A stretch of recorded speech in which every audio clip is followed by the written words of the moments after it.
All right, what up, what up? It is the return of the sweat. I'm Emerson Lotzia, rolling solo tonight, as you can see. R.I.P. Jesse Cofield, who's hunting zebra in the great state of Texas.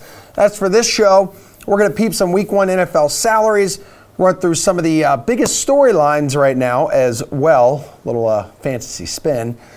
Fantasy spin move, right? I think that's what the segment's called. PGA price check for a Friday showdown, and Matt Chapman of the A's talking to Jesse about baseball. Imagine that. But first, good evening to DK Live's Julian Edlow and Greg Ehrenberg, who are here to react to the MLB trade deadline and the fantasy and sports betting impact of some of the moves, like the Astros adding Zach Greinke to their already stacked rotation.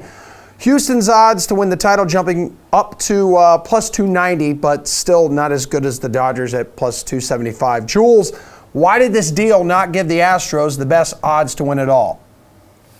I think it really just comes down to the fact that the Dodgers have a little bit less competition in the National League. I think the last time I looked, the Dodgers were minus 120 to come out of the NL. So obviously at laying some juice there on a team to win the NL, that's a pretty heavy favorite. Whereas Houston, as much as I love this trade for them and as much of a contender as it legitimized them as, they still have a really good Yankees team who has almost as good odds as them to contend with potentially in an ALCS. The Indians made some moves that everybody really liked to shore up their lineup at the deadline. Maybe they get hot. You've got other talented teams. I'm not going to vouch for the Red Sox at this point in time, but if they were to get a wild card, they have the type of talent, at least, that can contend in the AL. The Twins have had a great year, so I just think the AL is a little bit deeper, and that's why we're getting these odds. Gregory, adding Greinke to the mix gives the Astros a total of 3 All-Stars from this year. That doesn't even include 2012 All-Star Wade Miley, who's 9-4 in 22 starts this season. Should the Astros have the best odds right now? So I'm going to pretty much agree with Julian, but I'm just going to make it a little bit simpler. And it's the Dodgers have a much easier road to the World Series than the Astros do. If the Astros play the Dodgers in the World Series, the Astros are probably favored to win. But just because the road to get there is so much more difficult for the Astros, it kind of hurts the overall odds a little bit. I think the Astros are the better team. Maybe they're a little bit better of a value to bet on right now, but I think it makes sense the Dodgers have the better odds. All right, Greg, well, how about the Yankees unable to pull off a big deal, dropping from plus 340 to plus 425? So how do you feel about a Pinstripes title future now? Not all that great. They've had a really good regular season, but I kind of feel this is more of a regular season team than a postseason team. The rotation is a little bit of an issue right now. We would have liked to see them shore that up at the trade deadline. The lineup is amazing, but when they're going to have to play a team like Houston in the playoffs, where they're going to be rolling out now Verlander, Garrett Cole, Greinke, and the Yankees just don't have that kind of arms to compete with them. The way that the Yankees are going to have to improve down the stretch is they're going to need Luis Severino to come back. He's going to have to be healthy. Dylan Betances is going to come back. He's going to have to be healthy. It's possible. It's within the cards. I just don't know how likely it is because they've been out the entire season to this point with injuries. So could the Yankees win? Yeah, for sure. Anything could happen in the playoffs, and they're almost certainly going to be there.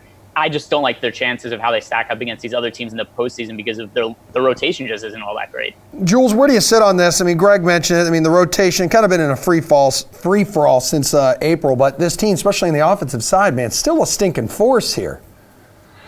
Yeah, I think it just comes down to the rotations here, like Greg said, and that's why Houston deserves to be favored here in the AL. So the Yankees offense, absolutely, and they could get their health back even a little bit more and look even better, but we also have to remember that the Astros, just on the whole, the last few years in the AL have been one of the more dominant offenses. They're not quite as good as the Yankees, but the gap between these two offenses is a whole lot smaller than the gap that Houston has in terms of its rotation against the Yankees. And even with guys like Luis Severino, if he comes back, if he's healthy, and we see what he looks like, you can tell me that he's going to be 100% healthy, and the Houston Astros still have a monster advantage in that rotation.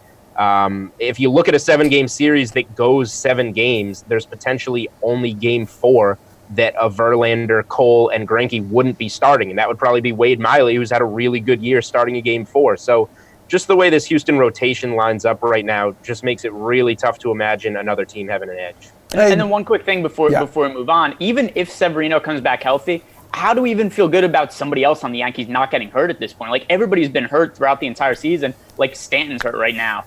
Judge has been hurt at points in time. Like when Stanton and Severino come back, how do we know that like Judge isn't going to get hurt again? How do we know that Gary Sanchez isn't going to get hurt again when he comes back? Just everybody's gotten hurt on this team all year. Hey, Greg, you think that 7.5 game lead that they have in the AL East, you think that actually worked against them right now, thinking maybe they're not as desperate to go out and make a move?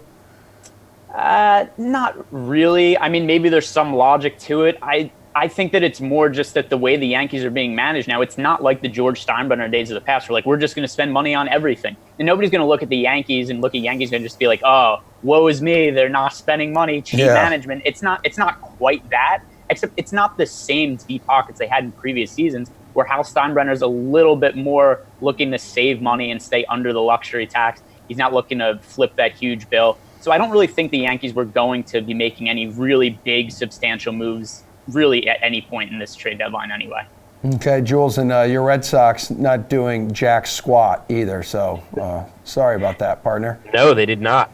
But Jules, maybe which player here or players who got traded before the deadline landed in a better spot in terms of their DFS potential? What do you think?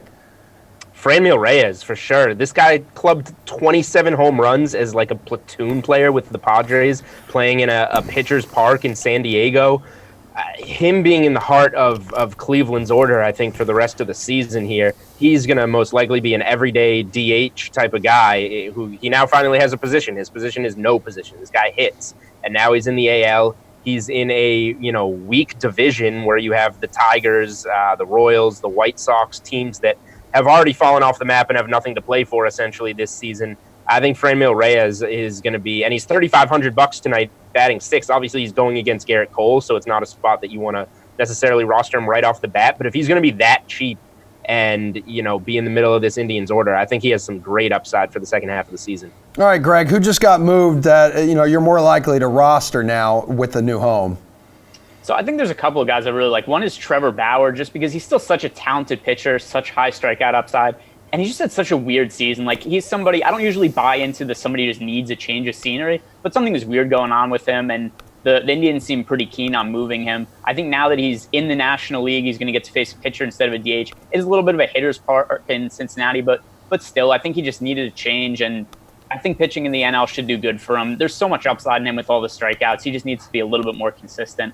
Somebody else is Zach Greinke, and even though he's moving into a more difficult situation in the American League, the Astros have just been so ridiculous with what they've done with turning around starting pitchers lately. And that's not to say Greinke's been bad, but look at somebody like Garrett Cole, who was pretty solid in Pittsburgh and then went to Houston and just became a totally different pitcher and went from a guy who was like a really good top of the rotation starter to a Cy Young contender. And I think that they could turn around Greinke to really extend his career and maybe make him more of a strikeout pitcher down the stretch, just because I don't know what it is that the Astros are doing, whether it's their approach to advanced analytics, but they've found a way to really improve the outlook of starting pitchers. Yeah, well, on the flip side of that, Greg, anyone who ended up in a worse spot in terms of fantasy? So I'm going to say Yasiel Puig here, just because for right-handed bats, the Indians ballpark isn't all that favorable. And before he was hitting in Cincinnati, which was a very favorable hitter's ballpark. So for Puig, he does go to a better offense overall, but I don't like the situation as much, and then just not a great park for right-handed hitters. Greg, who would win in a fight, Yasiel Puig or all of the Pittsburgh Pirates?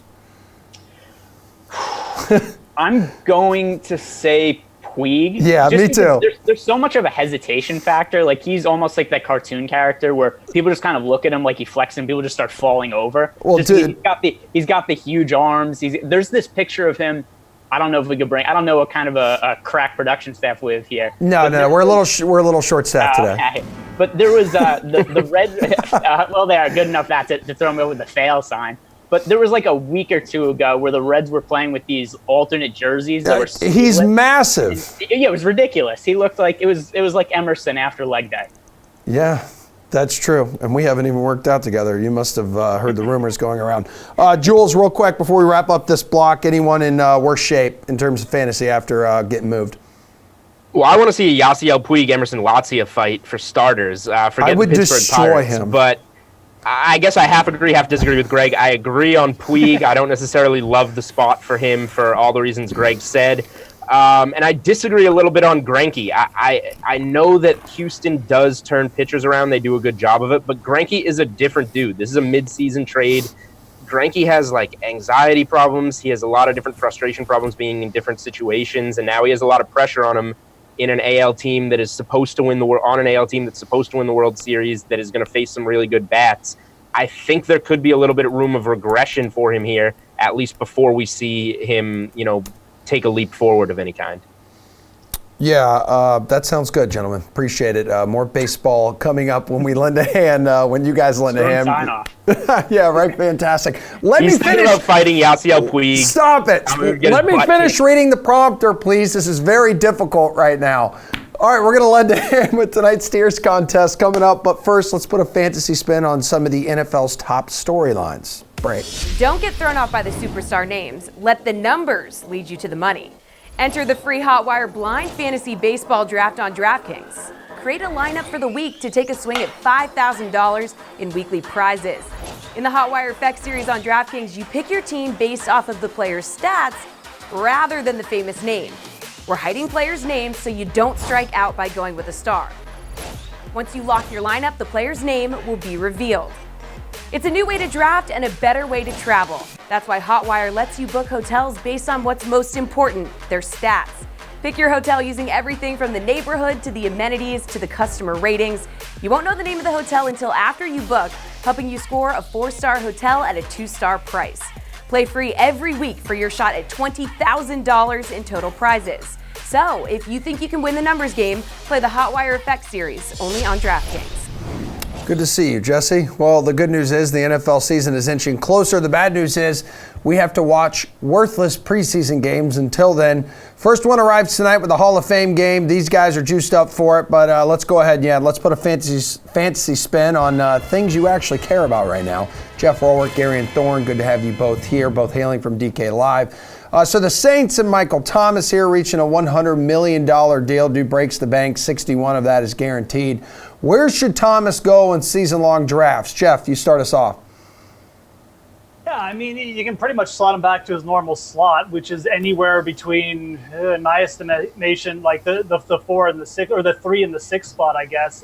Personally, I like Odell Beckham over Michael Thomas. I just think the upside with him and Baker Mayfield this year is just too strong to ignore. So I think with Michael Thomas, you're getting a really strong PPR guy. You're getting someone who's got a huge market share of his targets, and that's not going to change. The Saints are basically Kamara and Thomas. You know that. It's nice and safe. I would take him over a guy like Julio Jones, who tends to come out in the red zone. But for me, I'm looking at the fourth or fifth wide receiver. Like I said, there's no reason not to just slot him back in. Yeah, hell yeah, he's damn good in PPR. Led the league in catches last year. 321 catches through his first 3 seasons, the most in NFL history. Gary, where'd you have him in your wide receiver rankings? I had him right where Jeff sort of has him. The names might be a little different as to who's ahead of him, but I have him at wide receiver 4. I think that's kind of just where you have to have him. Even if there are some things kind of surrounding this Saints team that maybe hint towards a little regression in the passing game, like we've already seen how Sean Payton has sort of leaned upon the ground attack a little bit more the last 2 years. I would say that Drew Brees' touchdown rate was probably going to normalize a little bit in 2019. Even things like, the fact that Thomas and Kamara were the only 2 teammates inside the top 5 in red zone targets. As Jeff alluded to, this is a duopoly. That's not going to change. But there has been some talk about, Jared Cook kind of stepping into maybe a Jimmy Graham light role. I don't really believe it to a super high extent, but I do think there will be a little bit of red zone regression for a guy like Michael Thomas. So, yeah, he's a top 10 pick overall. He's a top 5 wide receiver without a question. He just kind of is what he is. He's one of the safer commodities in all of fantasy football. All right, so he has ended his holdout, but Melvin Gordon has not, and his agent has officially requested a trade from the Chargers. 2-part question here for you, Garion. What does this uncertainty do for his draft stock in season-long leagues, and where would be a solid fantasy spot for MG3? That's a tough one, because the answer to what is the best possible spot for Melvin Gordon is easily Los Angeles. Yeah. It's without question. I mean, you're at a point now, partly because of how teams treat running backs and partly because of just where we are in the season. Most teams have filled up their 53-man roster or projected 53-man rosters with a lot of running backs. So I don't know if he would find a situation where he would have the same workload he got with the Chargers last season. I mean, this is someone who, entering that game against Arizona where he got hurt, he had played at least 70% of his team's snaps in 7 of 9 games. He had also was running behind the 5th best run blocking offensive line by adjusted line yards. Like, this is a great spot to be in for a running back, and it's why Justin Jackson's name is going to get so interesting coming up. But you look at some of the teams who might need a running back, and honestly, nothing really immediately springs to mind, but like, I don't know, Washington, Buffalo, Miami, like all these places are A, bad teams, and B, have really bad offensive lines. So this obviously affects his draft position right now. I think he's more bordering on like a fringe top 10 running back at this point, depending how averse you are to risk. But it's just not going to get better. Anywhere he goes will not be as good as a situation as he's leaving. I mean, Jeff, everyone's got to be keeping a close eye on this, especially if you're maybe an owner of Austin Eckler, Justin Jackson here. Their value is about to shoot right up the charts. Yeah, for sure. And if it does shake down, like he gets traded, I said it before on this show, but whoa. I don't know who that was, Julian. I like going with the value in Jackson over Eckler, who's getting kind of pumped up right now. I just don't think Austin Eckler's a 3-down back. But back to Melvin Gordon. I mean, this situation is interesting for a lot of reasons. I mean, he's turning down $10 million a year. And Gary touched on this. I mean, where else is he going to go? Like, there's no better situation for him than in the LA Chargers. He's not Zeke Elliott. He doesn't have the leverage in this situation. The Chargers are a good team without him. They have good backup running backs. I'm really interested to see how this works out from a variety of standpoints. Now, where could he go for fantasy purposes? That would be really good. The Tampa Bay Buccaneers, I think he would get a full role. I mean, Peyton Barber is like a very limited kind of just early down grinder. Ronald Jones is terrible. So if Melvin Gordon ends up on the Tampa Bay Bucs, he's probably going to get a full-time role. Now, with that offense and how they're down, it could be like just as good a situation for fantasy. The Bucs don't really have that much cap space, so where else could he go? Green Bay has cap space. The Colts have cap space. The Texans have cap space. I think those are all logical standing points, but they wouldn't be as good for fantasy. No way. So it's a really interesting situation with Melvin Gordon going on right now. Well, Jeff, I know you're a big tight end guy, so reports out of Maryland say Mark Andrews is tearing it up and has been the most dangerous and productive offensive player at camp. Do you see him being a viable tight end option this season? I like Mark Andrews. I thought he was the best looking tight end receiver that the Ravens had last year. He clicked with Lamar Jackson. So if this connection is going to keep going, it wouldn't shock me at all. The problem with the Ravens is it's just how much passing volume are you going to get here? It's really sketchy. So I want to project him to say he's got, kind of that tier 3 potential, like under guys like O.J. Howard and Evan Ingram and Hunter Henry that he could slot in maybe as a back end tight end 1. I think in the perfect case scenario, it's very possible he gets up there, but to me, I think that's a little bit inflated. I think more likely he's going to slot in like under the 12 spot for the tight end rankings. He's got Hayden Hurst to contend with. The Ravens just don't throw that much. Mark Andrews, even in his good games, caught like 4 passes. So I like the story. I like the player. I just don't know how valuable he's really going to be for fantasy purposes. Maybe DFS, you can pair him with Lamar Jackson some weeks, but season long, I'm really not that interested. Yeah, Gary, and he led all NFL rookie tight ends in receiving yards. You couple that with the chemistry established with Lamar Jackson. But Jeff makes a good point. You don't really know how much this team's going to even be throwing this year. Yeah, I mean, there's a couple serious roadblocks to Mark Andrews being like a week-to-week guy. Not even pencil in. You write in pen like we have with maybe 4, 5, 6 tight ends in 2019. One of the big ones, like Jeff brought up, is just volume. I mean, if you do go back to week 11 and just look at the final 7 weeks of the season for the Ravens, there are some encouraging signs if you want to kind of cherry pick a tight end. Lamar Jackson, in the games he started, targeted the tight end position 28% of his throws. That was the second highest rate in the AFC, but it was only in terms of raw total output, the 14th most targets in the NFL, because they just don't pass the football all that much. And then you've got Ozzie Newsome's tight end fetish. Like, there's just so many tight ends on this roster. I mean, Mark Andrews wasn't even the first tight end. Did they? I don't think they did. I don't think they did. Yeah. But, like, again, he wasn't even the first tight end taken in his draft class on his own team. Like, there's just so many guys on this roster. I'm sure Andrews is going to have a couple weeks where he pops up as a top 5 tight end. But outside of best ball formats, I don't know how you predict that. All right, guys, we're going to look at some of the Week 1 salaries with you two just released on DK in just a moment. That's after Jesse's conversation with Matt Chapman, which follows Pat Mayo sharing his concerns about Derrick Henry. Some more football. Derrick Henry is apparently in a walking boot. That doesn't sound good for a running back by any means, especially one that people are pretty torn on coming into the season. I just don't like Derrick Henry. I think he's pretty inconsistent to begin with. Better daily fantasy, better DraftKings play than probably someone you want on your season-long team. But what does this do? Like, it's a foot injury. He's in a walking boot. Is this just precautionary? Is this something we should look into? And is this something, again, that might limit him by the time Week 6 comes along? So here is the issue with Henry is we don't know anything about this injury. We didn't see it happen. We don't know if it's a foot, if it's an ankle. We don't know the severity. I don't even know the exact diagnosis. All I know, based on just experience, is that since he's in a walking boot and they're saying it's not serious, my suspicion is it's a mild lateral ankle sprain, which is your classic ankle sprain. Why do I think that? Because if it was a high ankle sprain, they would have told us and they would have been much more concerned. He probably would have been on crutches and he would have been out for 4 to 6 weeks. That's how long those take to heal. If it was a foot injury, those are almost always concerning because the foot is very brittle, and these guys are obviously going to need it with the amount of wear and tear they put on themselves. A lateral ankle injury is the most common injury in all of sports, regardless of what sport. For the most part, they heal pretty easily, but like AJ Green, they do when you hurt it enough, it does take time. The issue I have with Henry is that most of the time I play PPR and he doesn't catch the ball pretty much at all.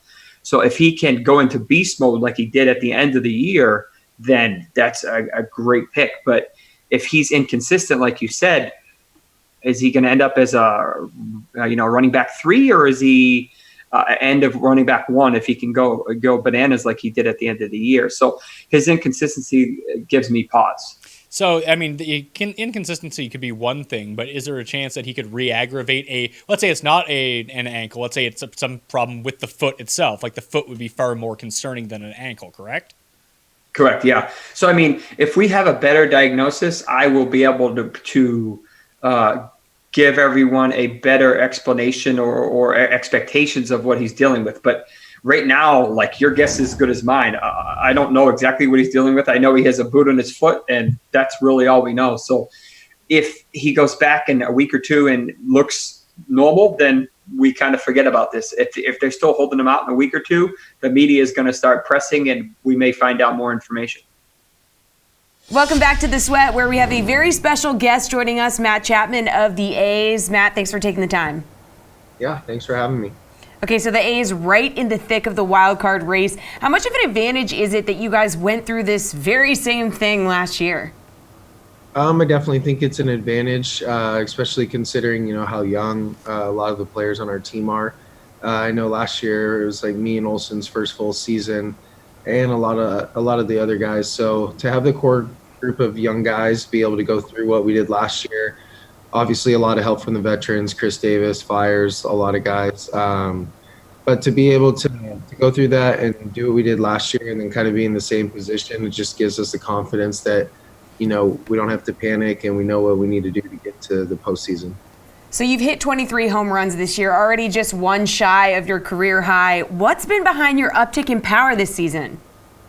I don't know. Last year I did have kind of a thumb injury going on. My shoulder was a little hurt, so maybe chalk it up to being a little more healthy this season, and just getting that experience. Last year being my first season, was feeling a lot of things out, getting used to the pitching, making adjustments in my swing. So definitely still, got a lot of work to do, but I feel good about where I'm at right now. So you were the 2018 Gold Glove winner at third base. How much work do you put in on the defensive side of the game, and do you think defense is underappreciated in baseball? I put a lot of work into my defense. I have a pretty set routine. During the season, it's, depending on how much we've been traveling or working, it varies. But it's important to me because it's definitely the best part of my game. And I do think it gets overlooked by a lot of people, maybe like the fans or people that, are just watching the game because it's not as flashy as hitting a home run or throwing 100 or striking out. But, the people that, run the teams, the managers, the front office, the owners, people like that. I don't think that defense goes undervalued for them. So at least, maybe the people that control my future at least know. So you played in your first All-Star game this season. Tell me a little bit about that experience. It was a lot of fun. For anybody going to their first All-Star game, you don't get very much sleep, and it goes by very fast. It just kind of was like a whirlwind. It was a lot of fun. It was an experience that I never knew that I would ever get to do. So I was definitely thankful for that. To do the home run derby with my dad was pretty cool. That's something that we've always wanted to do, and that's something that not many people get to do with their dad. So we really enjoyed it, and I had my mom and sister there, and my two buddies and my girlfriend. So it was good. Let's hand out some team superlatives. So who has the best taste in music? This one might surprise you, but I really like the music taste of Josh Cuffey. He's our strength and conditioning coach. Every time we go into the weight room, there's always good music playing, and me and him bounce songs off each other, and I like the music he likes. So he's my front runner. That's actually great. Music is key to getting a good workout in. What about funniest / best sense of humor? Well, I go back and forth, but I know who would be upset if I didn't say that they were the funniest on our team. Would be Brett Anderson. He thinks that he has the best sense of humor, and there was a little stretch there where I was saying that Mike Fires was the funniest guy, and I was like, oh, Mike's so funny. And then BA was like, I can't believe he said he was funnier than me. So that's kind of like a running joke right now that I if I ever want to get under BA's skin, I'll just tell him that Mike Fires is funnier than him. Okay, well, what about most likely to pick up the tab at dinner?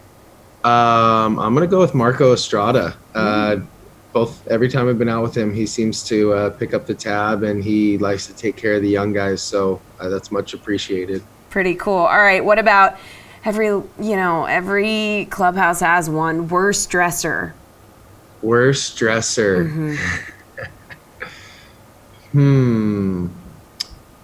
I am gonna go with Marcus Simeon on the not the worst dresser, but I have an outfit in mind that he's worn that I'm gonna go with. We were on the road one time, and he had these green pants. And I think he wore these green pants for a week straight, and we all just let him have it. We're like, what are you doing wearing these green dad pants? But he is a dad, and we did win a lot of baseball games, so that'll probably be his defense. Those green dad pants apparently are good. Okay, now we are DraftKings, so we have to ask, do you play fantasy football? Funny you ask. I do play fantasy football, and I happened to win our team's league last year, and I'm pretty proud of it. Wow. So there's a clubhouse league? Yeah, we've had a league. I guess they probably had a league longer, but the last 2 years I've been here, I've done the fantasy football league, and I made the playoffs the first year, and then last year I won the league, and I don't think very many people were happy about it. All right. What about any fearless predictions for this NFL season? I'm gonna say that the Raiders are gonna sneak into the playoffs. They're going to have their work cut out for them in their division, but I think they're going to get to the playoffs and eventually play my other favorite team, the Rams, in the Super Bowl. Wow. Okay, we're going to mark the tape. If that happens, we'll be replaying it. Matt, thank you so much for you got to rep your teams, but thanks for making some time for DraftKings. Yeah, thanks for having me. All right, Reed's on vacation again, but a man who never takes breaks, is always committed to his craft, always mic'd up, never eating, ready to spit some hot takes. That's Jeff Ulrich. And we need your help here, Handsome, deciding showdown picks ahead of round 2 of the Wyndham Championship. Are you ready to go? I'm always ready. Like you said, Emerson, there's no vacations here. I'm not like Reed, whose whole life is a vacation, it seems like. It is very true. We have 3 options over 10K for tomorrow. Simpson, Morikawa, Matsuyama. So which one do you like, or are you a no-go on all of them? I just go back to Webb Simpson here. Yeah. I mean, look, it sounds overly simplistic, but you really do just got to go with it. He's mastered this course. I mean, I don't even remember the last time he shot like over par here or worse than like 2 under. 6 under today, clicking in most facets of his game. He didn't even really putt that well. He gained strokes putting, but it wasn't like a hot putting round. So we could definitely see lower from Webb Simpson at some point this week. The approach isn't off the tee was fine. Like I said, he picked up his play towards the end of the day. So Matsuyama just does not putt well on Bermuda greens. Like I know the approach game is there and tee to green is fine, but I think the upside with Webb Simpson is much better. Morikawa, I mean, I guess you could consider him, but coming off the big win, you got to kind of feel at some point this week he might just run out of gas. It's Webb Simpson from these 3 for me, 100%. Yeah, we have about 15 guys here within 2 strokes of the lead after Thursday. But Jordan Spieth, he's one of them too. 6 under, 6 years since he last played Sedgefields as well, but seems to pick up right where he left off. He comes in right under 10K, 9,800. You have not been a fan of his recently, but any change of heart entering Friday after what you saw today? This must be like the 5th time on the season that Jordan Spieth has gained over 5 strokes putting in a single round on the PGA. It's really shocking how good he putts in just short spurts. It's not necessarily a compliment. I mean, obviously he's a fantastic putter, but the ball striking is not there. The ball striking numbers are the same as they've been over the past month. They're bad. He lost 1.4 strokes off the tee, hit his final tee shot on 18 out of bounds. This isn't even a tough course to keep it inbounds, yet he can't do it. You just cannot expect him to putt this well the whole week. And he's still 2 back because of the ball striking. So, no, 100% fade for me here coming on. I mean, it's a good Jordan Spieth course. That's why he's still able to, like, even when he hits it poorly off the tee, he's still able to find the greens with these approaches because it's not that hard a course. But long term, you can't get behind this because the ball striking is still just lagging so far behind the putting. It's a 1-round thing. I wouldn't go back to him here the rest of the week personally, unless I saw something massively change. Just hasn't been consistent enough for you on the greens. No, I mean, no, on the greens he's fine. On the greens he's great. Oh, I mean, okay. that's where he's gaining all the strokes. It's everywhere else. So, okay. Until you see more consistent off the tee play mainly, but iron play as well. I just not really that big on Jordan Spieth. You might see spurts like this here and there, but consistently, if you're going back to him, I think you're going to get burned. Okay, well, really hot start for Rory Sabatini. 7 under, 63 today, coming in at 9K for round 2. So what are the chances he can keep this up tomorrow? I did a little bit of research. T8 here in 2013, T4 2017, and he was T13 through 54 holes last year. So he's good on this track. Yeah, the good Rory, the Slovakian Rory here. No, there's nothing wrong with going back to Sabatini either. I mean, 3rd in approaches today. He was killing it, gained over 3 strokes with his irons, and he putted well too. You mentioned the course history here. Even way back a couple years ago when Rory wasn't playing, when Sabatini wasn't playing anywhere near to the level of consistency he's at now, he was playing well at this course. I remember a couple years back, he snuck in the top 5 for a big week. Helped me out that week. You see him going like hot fire today. There's no reason why he can't keep it up either. He can get a little bit sloppy around the greens, so you might see him throw in a round or 2. But as far as going back to him, I don't have any issues. And I mean, again, you're talking about a guy coming in a lot cheaper than Jordan Spieth, who's actually hitting it well and consistently with his irons, especially, and putting not quite to the level of Spieth, but putting well. I'd much rather go and take the discount with Sabatini. So, hey, your boy Paul Casey looked pretty good. I know Reed was giving you crap for always taking the old guys, but props for that selection. He lost to Jordan Spieth today, but actually I think they tied. I don't know. Yeah, no, your boy Casey was 5 under. Spieth was 6 under. Okay. It's all right, close enough. Let's go straight to slate of proof. So hit me with your lock for Friday's round at the Wyndham in this showdown. Well, I mean, a couple of guys to look at that are far back. I think Billy Horschel is probably due for a good round, especially in round 2. The ball striking was there. He just putted horribly today. He's got a really good Donald Ross record. So I think if you're looking for a lower-owned pick, look for a big bounce back from Billy Horschel. Okay, awesome. Thank you, Jeffrey. You and Garion are going to be talking Week 1 NFL salaries with me here shortly, right after Pat Mayo stops talking about this weekend's UFC card in Newark. Colby Covington taking on Robbie Lawler. Colby Covington, 9,000 on DraftKings, 7,200 for Lawler, minus 225 Covington, plus 185 Robbie. I'm going to lay it on you guys pretty quick here. ATT absolutely crushing the game right now. Absolutely. Mike Brown, Conan Silveria, all of their team, absolutely murdering the game right now. Robbie Lawler spent a lot of his good years in MMA when he had the title and everything like that at the specific gym with these specific coaches. They've been, the outline for how to beat Robbie Lawler pretty much laid out in the RDA fight. Colby Covington is going to just reenact that exact matchup. This gym knows Robbie Lawler better than anybody else. Colby's their golden boy at ATT right now. I think Colby Covington by convincing 5-round decision. That's how I see this one shaking out. Like that's how I think it's about just as easy as that. I think those coaches, that's a massive X factor for me, especially considering how good they've been right now and the amount of information they have on the opponent for their golden boy. Colby Covington all day. What about you? I don't think it's necessarily that Rafael dos Anjos went out there and outclassed him in every aspect of it. Is that Robbie's knee gives out. And that's just a sign of 37-year-old Robbie Lawler, 18 years as a pro, over 40 professional fights.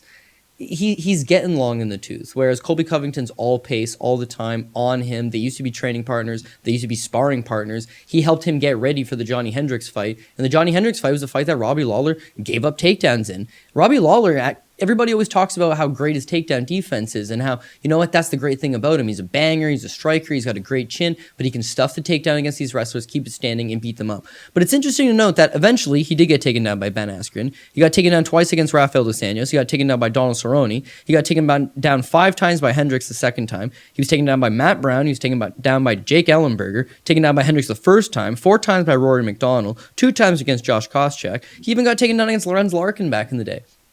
He does give up takedowns. And that's a big problem against Colby Covington, who is just going to chain wrestle him, shoot multiple takedowns. I see Colby Covington getting the win. The 220 on Colby Covington, I'm feeling it. I'd like to get a better price if I thought by decision, and I should crush that decision.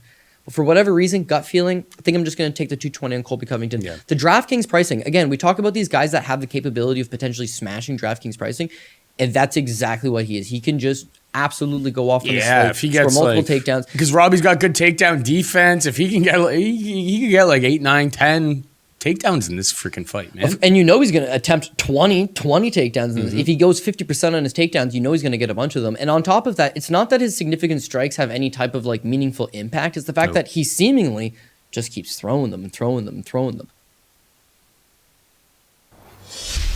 Alrighty, the sweat's back. I'm back. Jeff and Garion are back. I want to play some NFL price check with you two, please. We're going to eye some of the NFL salaries for Week 1 on DraftKings. Only 2 running backs, more than $9,000 for opening weekend here, guys. Zeke and Saquon. I mean, who the hell even knows if Zeke ends his holdout by then? But Garion, should Christian McCaffrey be at this price point as well? He's 8-8, opening up at home against the Rams. Yeah, this is kind of a weird game to project from a game script sense because we've got home dogs with the Carolina Panthers. And if you go back to last season, McCaffrey actually tended to excel in Carolina, but that was mostly because the Panthers were winning and he got more rushing attempts. He was averaging almost 7 more attempts per game at home. But again, I don't necessarily know if they're going to be leading a great deal in this game against the Rams. So I still think McCaffrey, just someone we know is going to be on the field 90% of the time, someone whose, role in the passing game is without question. I think he is underpriced on this slate. I think he should probably be more than $9,000 more often than not in 2019. Jeff, it was interesting. I saw earlier today, Ron Rivera, head coach, says the Panthers want to decrease Christian McCaffrey snaps, but not his touches. Yeah, I don't know. I don't even know what to say about that. I mean, I'm not too fearful of Christian McCaffrey's workload this year. The Panthers were a team who gave Christian McCaffrey like 20 touches in preseason last year, so I don't think they're going to ramp down the volume much here. If you just look at the game totals here, I mean, I think people are going to get pretty excited about Christian McCaffrey. Garion kind of alluded to this. This isn't necessarily like a home run The Rams are pretty good at limiting receiving running backs last year too. They definitely have like some decent interior linemen to limit the run game. So I know the game total here is over 50. And the Cowboys and Giants have played some stinkers in September too. Actually, the last 3 times they played in September, the game totals for the Giants versus Cowboys have been under 40 points. I still think McCaffrey should probably be priced in the 9K range. I do think there's a good chance that like Zeke Elliott and the Cowboys, assuming Zeke comes back, kind of just roll over the Giants, and Zeke ends up being like a 3-touchdown play or something in week 1. We'll see how that transgresses. But I definitely think McCaffrey could be priced up here. I think people are going to look at him as a discount at under 9K for week 1. Jeff, what about Jameis Winston, 6,600, the third highest quarterback salary for week 1 behind Patrick Mahomes and Andrew Luck? Why? Yeah, I mean, it is kind of interesting. I mean, it comes down to matchup, and it also comes down to, I guess the salary makers just buying into this Bruce Arians hype, which everyone has Jameis Winston kind of penciled in for like 40 touchdowns just because, Bruce Arians in the high flying, he likes to air things out. He's done it at every stop in his career, so there's some legitimacy behind it. Then you throw in Mike Evans, the Chris Godwin. It's just a little bit of hype building. And the thing about San Francisco is their defense has actually improved quite a bit. The last 5 games of 2018, they held every opposing QB under 300 yards, added Quan Alexander, Nick Bosa. They have a decent couple cornerbacks, Richard Sherman aging a little bit, but it's not necessarily just like a slam dunk here that Winston walks in and chucks 303 touchdowns. I do think he's interesting. He's definitely not like a cash game play for me week 1 because I think he's too expensive. And I mentioned already, like Lamar Jackson, Kyler Murray down there in like the 5K range. But, for tournaments, he could produce to the level for sure. The upside is definitely there because I do think they're, like I said, the weapons, the Arians offense. So he's a little bit overpriced, but the upside, it's legitimate. So. All right, Garion, what do you think here? Because I believe the team is implementing completely new schemes on each side of the ball, but Bruce Arians praising Winston for his consistency thus far in camp. Sure. Yeah. Right? That sounds like Jameis Winston. Yeah, that's what I'm saying. Like, is he priced too high in your opinion here? I mean, it seems kind of ridiculous. We were talking about Jameis Winston. I think, like Jeff said, I mean, for as much as we like to make fun of Jameis Winston and even Ryan Fitzpatrick last season, they were crucial elements in DFS. Like, they had the capacity to always go off for 25, 28, 31 DraftKings points because that's the style of offense they were running. It was all risk, all reward. It was basically everything. But if I even get half a whiff of a quarterback being too high priced, I just don't really want any part of that. I'm like Jeff. There's so many quarterbacks on this slate that intrigue me below 6K. I don't think I'll have any shares necessarily, but look, I can see why he's like this. I can see the Bruce Arians influence. I can see the fact that these two teams last year in net neutral play settings were top 10 offenses in pace. Like, we could have a very high scoring game on our hands, but I think Jeff alluded to maybe the most important point here, which is we can't take 49ers stats from last season and just prorate them to 2019. I mean, they brought in some new pieces. Obviously, their top draft pick was a very important and could be a very impactful defensive player. And on top of that, they were the most injured team in football last season by man games. Like, they're just not the 27th ranked pass defense by DVOA. You can't stick that on them for this season. So I don't know if I'll have much interest in Jameis Winston week 1. Yeah, wasn't week 1 last year when like Fitzpatrick too, I think, threw for like 7 touchdowns. It was like ridiculous. But he is he's with Miami now. Speaking of Miami, Ravens are bringing the top price DST to the table, $3,800. All right, is playing the defense facing Miami each week going to be the strategy all season? Let's start with our in-house Doll fan. That'd be Ray Finkel, also known as Garion. Yeah, I love how this is my wheelhouse.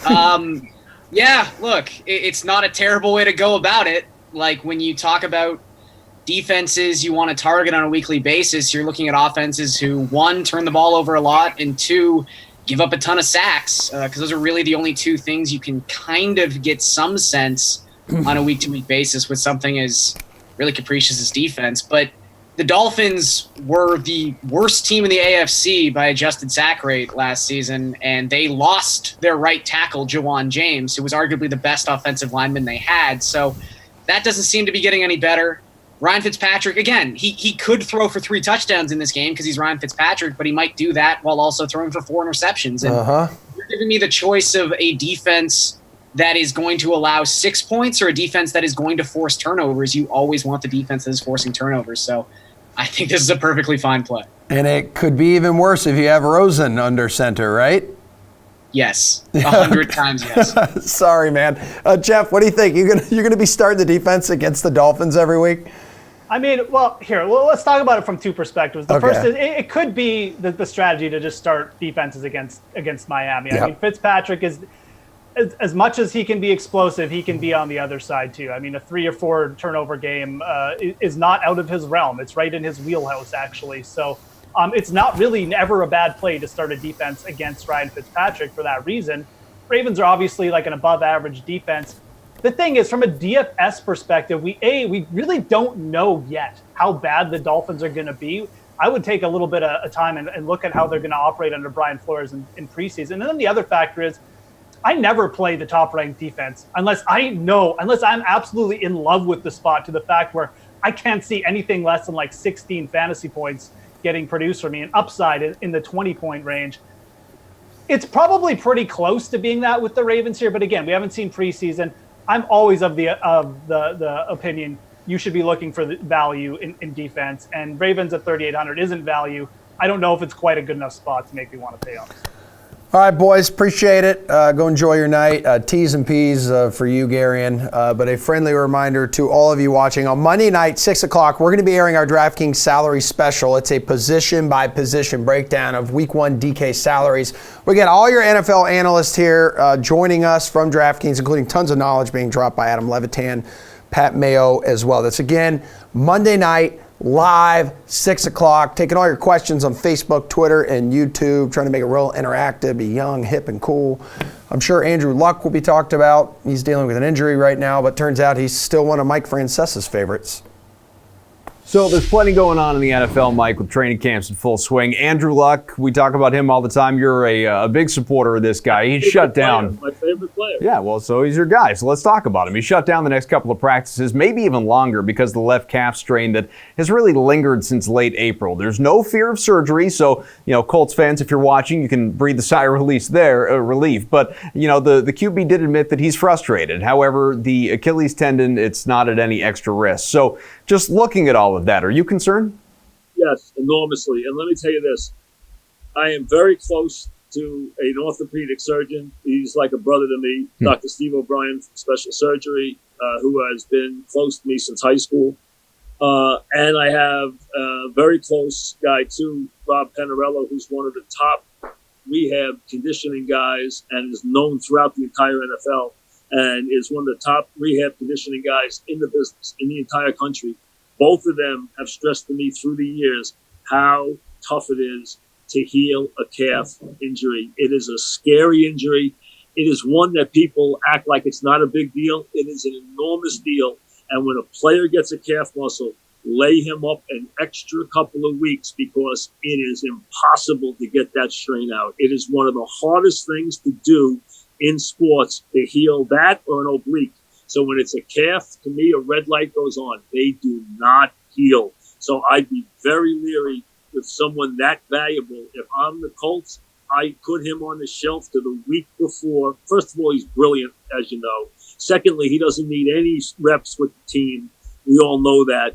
Get him healthy completely before you ever allow him to step anywhere near the field again. Well, and that's kind of where I was going to go. I mean, how close, again, we're just talking about a couple of practices right now, but how close do you think we are to the Colts saying, you know what, you'll sit for a little bit right now, freshen up a bit. As you said, you can get out there and you know the system, you know the guys, you can work with them a little bit. You can still take part in some practices in low leverage situations, but we're not putting you out there for a preseason game. It's just not worth it. You're not going to play until week 1. I wouldn't put him anywhere near the field until the practices for week 1. I wouldn't put him on a live drill. I wouldn't even put him back in uniform until the practices for week 1. And that's how important I think it is. And that's how dangerous this is. The calf muscle is very hard. This is a guy who's injury prone, as we all know, and is as valuable as any player in that league. And if it were me, I would not put him near the field until Wednesday of opening week. Let's talk about the Saints here because Michael Thomas is now the league's highest paid receiver. 5 years, $100 million extension, $61 million guaranteed. He's rich. He's not Michael Francesa rich, but he's very rich. So he's going to make $1.2 million for this season. That looks like chump change compared to the rest. Holdouts, Mike, do not always pay, but this one it sure did. Not only that, he is the atypical wide receiver. He is not known to be a jerk. So he has been a good guy. All right, he did hold out, which, sometimes you have to be effective. He got what he's worth. He is a very, very good player. He's a very important player, and it was money well spent. And yes, he won this negotiation. You know why? Because the Saints know that they need him. And that's how you win your negotiation. You win your negotiation when the owner and the coach and the general manager know that you are an absolutely imperative part of the team, and he is an imperative part of the team. Just based on that last statement, Melvin Gordon can't be feeling great. Again, same thing. You have to understand. Here's the first thing I learned, and the first thing I would teach any one of these players. You either have or don't have leverage, and you have to know when you do. Same thing in our business. You have to know when you do, and you have to know when you don't. And when you don't, if you're going to run a bluff, you better run a good one. And when you do, play it to the max, because it's all about having the hammer. If you either do or you don't, and you have to know when it's real and when it's not. All right, Mike, I'm going to ask you this question, not because it's a good one, but because I'm contractually obligated to do so. Go ahead. Who's your pick to win the AFC East?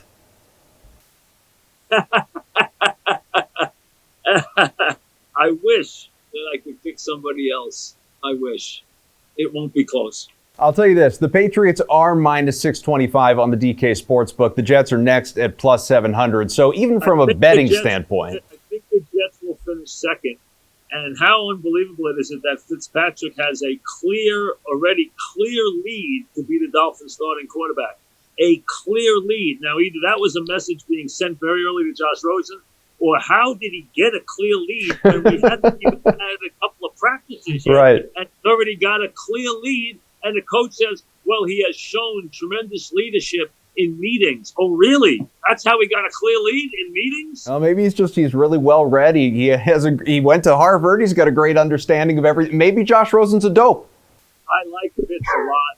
I think it's an early message to the kid to get his act together because, listen, Fitz is one of the great journeyman quarterbacks.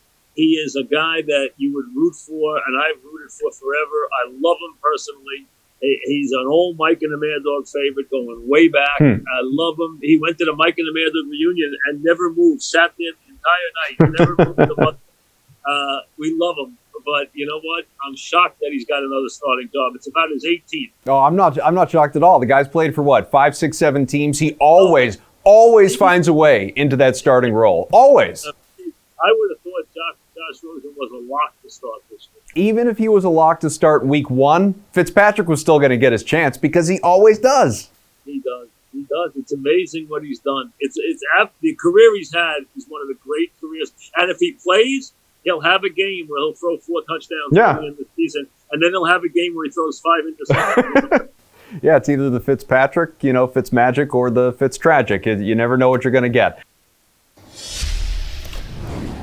Last block of the show, let's make it count. We got Julian, we got Greg Ehrenberg, and let's see, top of the show, we talked about myself battling Yasiel Puig. Julian, I believe you have set odds for a potential throwdown between myself and that beast. Do you have them on you?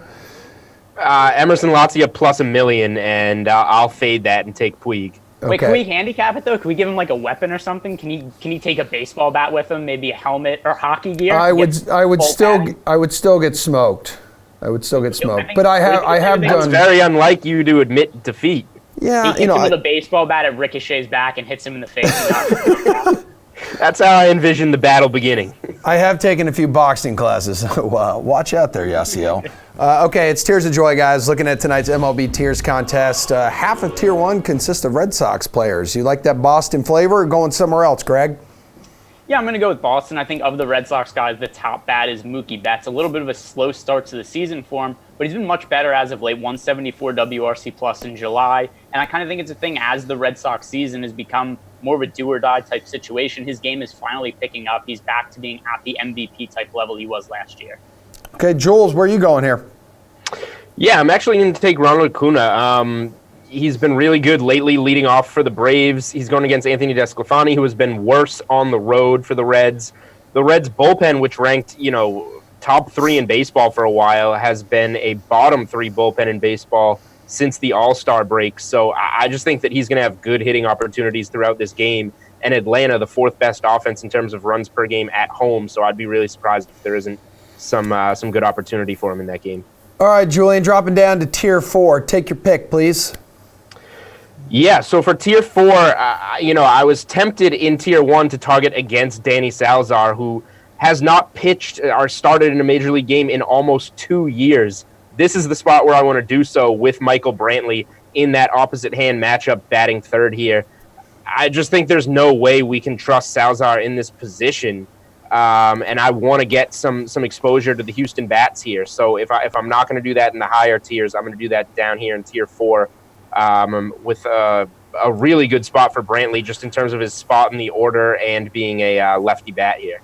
Yeah, lots of options in this Houston-Cleveland game. Greg, who is your favorite play in Tier 4 this evening? So for me, it's Jonathan VR. He's been probably the hottest hitter in this entire tier. We look at his last 6 games, at least 8 DK fantasy points in all of them, averaging over 20 DK fantasy points over that span. We look at the Orioles, as bad as they've been this year, they've kind of gone overlooked as a decent fantasy option, especially over the last few weeks. They actually set the record last week for most consecutive multi-home run games by a team. So it's kind of a team where we're looking at them, we're looking at the record and thinking like, this team's garbage, I don't want to trust them. But there's fantasy upside there. All right, after 4 comes 5, and you have 6 players to choose from. Have at it, Greg. So Vlad Guerrero Jr., somebody who I think a lot of people were very high on coming into the season. Certainly Julian in our fantasy league. Julian took him like second or third round or something like that. Yeah, that doesn't shock me at all. I don't think it's gone particularly well for him, but I think it's something that is going to start to look better now as we come down the stretch of the season. So Vlad, I think it just took him a little bit of time to kind of figure out the pitching at the MLB level, kind of get his feet underneath him. But look at what he's done since the All-Star break: 128 WRC plus, 2 homers in his last 4 games. 3 of his last 4 games over 20 DK fantasy points. So I think that he's going to kind of have a big push to the end of the season towards that Rookie of the Year award.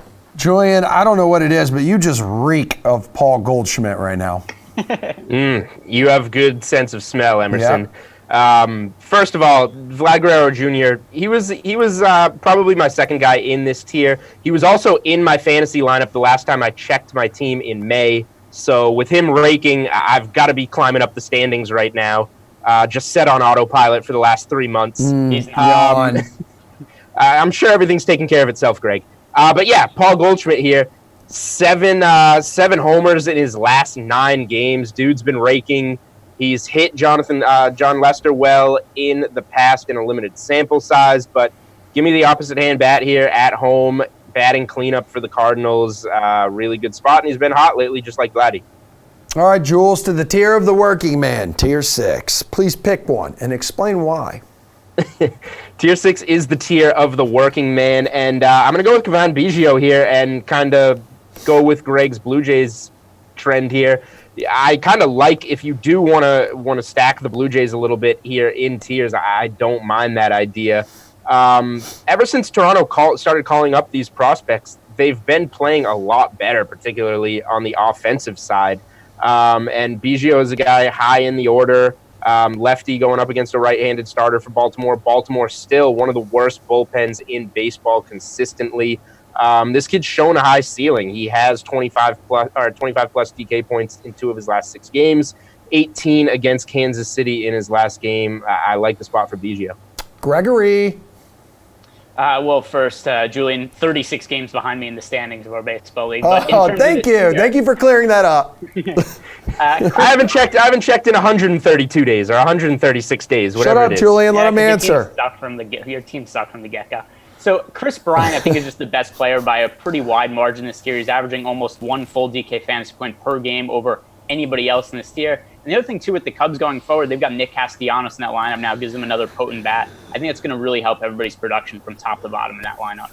Guys, slate approved time. We got about 30 seconds left in the show. So who was your lock on this teeny tiny 6-game slate, Greg? So I'm going to go with Asher Wojciechowski here. I really tried to pronounce his name correctly. Think I got it. There really aren't that many good pitching options tonight, and swing strike rate's been really high, so I don't think these strikeouts for him in the last few games really that all much of a fluke. 16.4% swing strike rate, 23 strikes to 3 walks in the last 3 games. Julian. That was a Woj bomb from Greg right there. I like the righty bats for the Dodgers going up against a lefty at home. They're way too cheap at top of the order. Justin Turner, 4,200. AJ Pollock, 3,600. Tyler White batting 5th, 2,700. Love all those guys. Yes, you do, Julian. Okay, everyone, thanks for your help, guys. Everyone have a good night. We're back here tomorrow night, 6 o'clock. Myself and Brendan Glasheen.